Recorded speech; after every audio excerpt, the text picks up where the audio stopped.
1977 money.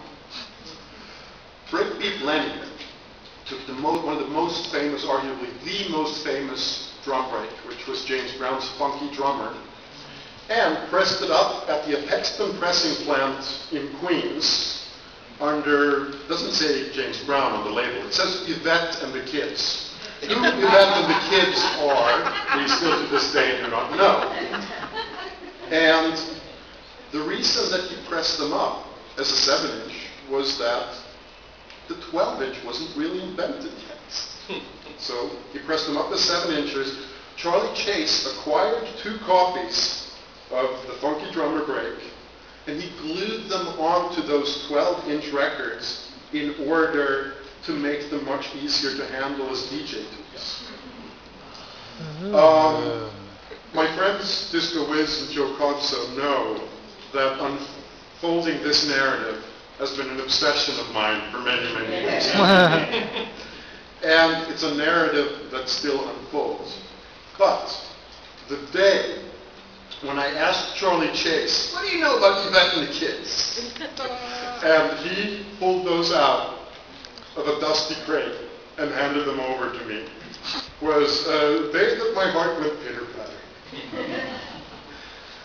I would like to invite a couple of people onto the podium who have something that I categorically lack, which is first-hand experience of hip-hop as it was born in the South Bronx in the 70s.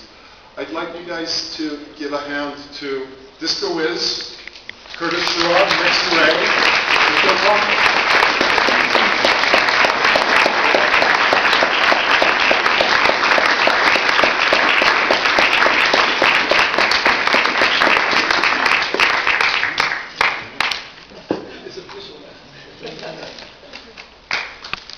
I just want to say thank you to everybody for this special event. Thank you to Johan, to Catherine, to Ann, to everybody. My first-hand experience back in the 70s of hip-hop was that it was in pure and innocent time. We were young kids looking to break out from the gangs and the drugs and the devastations that were going on at that time. And it was a fun time. Like Johan said, it wasn't about money, it was about bling, it was about any of that. It was about next Friday, next Saturday, the music, the party. And in my wildest dreams, I would never have thought that it would turn into this billion-dollar industry. I was fortunate enough that I walked around with a camera back then. I wasn't very athletic, I wasn't a DJ, I wasn't an MC, I was just a young kid with an Angela Davis afro taking pictures. Yeah, and girls like having their pictures taken, so. But I was fortunate enough to have documented a culture that, 35 years later has brought me to us, to Japan, London, Korea, Amsterdam, and it continues. And it's just been a blessing, and just thank you.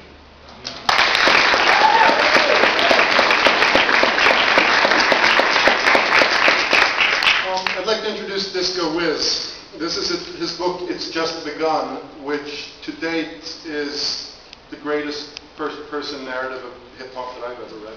Disco Wiz. Wow. Thank you for that uncomfortable intro. First of all, I want to thank Catherine, the alumni of Cornell University, Johan, Joe Conzo, everyone here. How do I put this? I'm like the poster child of who would have known. I'm a poor kid from the Bronx, grew up in the Bronx in the worst of circumstances, broken home, welfare, everything. Hip-hop kind of saved my life. Kind of became my backdrop, my inspiration, my platform for creativity. And I was very fortunate to, and blessed to have been a part of that. Who would have known? We would have never thought back then, 35 years ago, that hip-hop would be such a global monster that it is now. In in the halls of Cornell University, in such places like that is beyond my reach. I would never thought that. Johan's like our Indiana Jones. He's excavating and he's doing the work, man. What can I say? Someone needed to do this work, and I'm glad he did it. He mentioned a lot of scholars earlier, like Jeff Chang and Johnny Harry Hearn, and I was fortunate to be a part of Charlie's first book, Yes, Yes, Y'all, which was a first-hand account of oral history of our, humble beginnings and, revolution or culture or movement or whatever you want to call it. But the most ironic thing that I'm going to tell you right now is going to blow your wig back is as a 20-year-old kid from the South Bronx, I walked into a place to acquire my first real job, and this was that place. Whoa. Nice. Who would have known, right? Yeah. I walked in here in 1982, and it was my first real job. And I worked here almost 10 years. And yeah, in launch, it served as a launching pad for a 25-year culinary career that I just finished 2 years ago when I started to write my own books. I had contributors one way or another to about half a dozen books, and I said, you know what, we could go around and write a first-hand narrative. No, that's too much. That's too much. But yeah. Now you must tell us. Now you must tell us. Now you must tell us. Tell us. Okay. Tell us. Yes, you must tell us. It's a little raw, guys.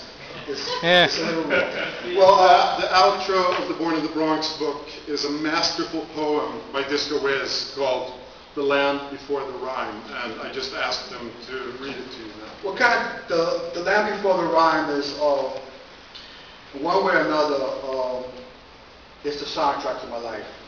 It actually incorporates everything I ever went through and everything that I morphed into in the last 35 years, along with this dynamic culture. So I guess it is just right that I say it. Okay. I am the prodigal son. I was born on holy ground. Yes, it's true. I come from Mecca. But I am the product of many, and I am no one, and no one is me. Then again, I am all that can ever be. You see, these streets sang to me, these sweet urban lullabies. I am the product of kings and queens, Mayan, Aztec, Taino dreams that never die. I am that spicy version of your American apple pie. I am the product of uprising, revolutionary movements, and my ancestors' cries. And if you choose to swim in these waters, you better be ready to die, because you might have to. Some things in this life are just worth that much. Walk with me as I decipher these scriptures. Struggles of my time, the land before the rhyme. Structured in the mind, no need for the nine, this complex life of mine, 1975, the movement has arrived. Funny of this, no one should speak, a subject all too deep. A childhood that seems lost, never had the means to floss, abandoned by this cause. Often despised, even criticized, how would I surprise? How would I surmise to this, my only prize? No ends could be made for the price we were paid, economically strapped. No time for a nap, because this is about to go down. The boogie down was burning, and my people yearning just to get a piece of the pie. My mind's eyes as big as the sky. So who's to blame for the circumstances aimed at the unspoken names? Pawns to this game, this remains the same. The city with no fate, a place to escape, 183rd. Oh, you never heard? Now that was the place to be. To see poetic street warriors, turntable masters, childhood dreams of mine, an art form divine, a land before the rhyme. We wired our systems to a lamppost, DJ battles for years to post. The stage was set, here comes the test. The chosen ones to be so blessed, 2 turntables above my chest, a mixer cue to do the rest. This would be the weapon of choice. This music speaks. It is our voice. The beauty of it all, you see, this life we lead for you to see. the things that were, that's just what they see. We knew